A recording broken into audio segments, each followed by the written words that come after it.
this. So I concluded that AI is not going to free up a bunch of time for us to do more strategic work because the pace is just accelerating all around us. Everybody around us is using AI. They're coding twice as much and they're flinging more doc requests at us at an accelerated pace. And so as a result, I just am busier. I've got more stuff coming in. And I don't want to be in the position where I'm spending all my time just trying to tread water doing what I consider not very challenging work. I also had that feeling, like for example, AI at work opened like lots of opportunities for me to contribute code to our tools, which is a line of work that normally we are not expected to do. So it's like more work, added on top of existing work. And I think there's something very real, and productivity improvements should be measured against what you intended to do in the first place, not what you can do in total, because there's no limit. I mean, if you can do even more work, you'll end up doing even extra more work because, I mean, what's setting the boundary? What's setting the limit? Where do you draw the line? And I haven't figured out like the answer yet. I mean, it's like being very intentional about your work and about saying, okay, this is done. I'm done for the day. But with AI, it's difficult because you can always do that extra more, that other thing.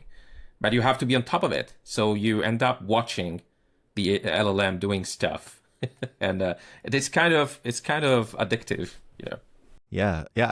I like what you said. Like you got to draw a line somewhere and say, okay, I'm done for the day doing like these doc tasks. I'm going to change and I'm going to actually do something strategic.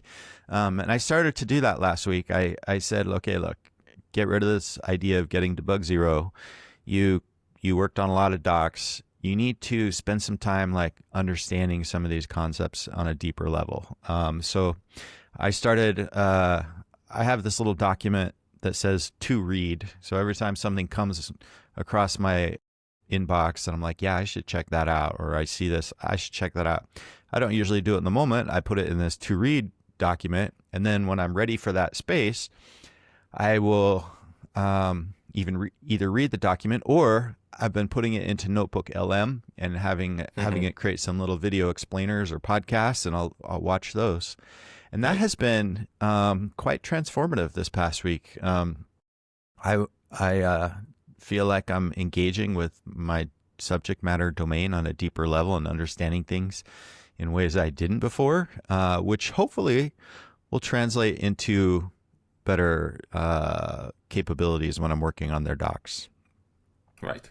But with increased capabilities, you'll be able, you'll cover even more surface, and you might end up like getting even more work. So it's like, that's when we need to ask for more writers.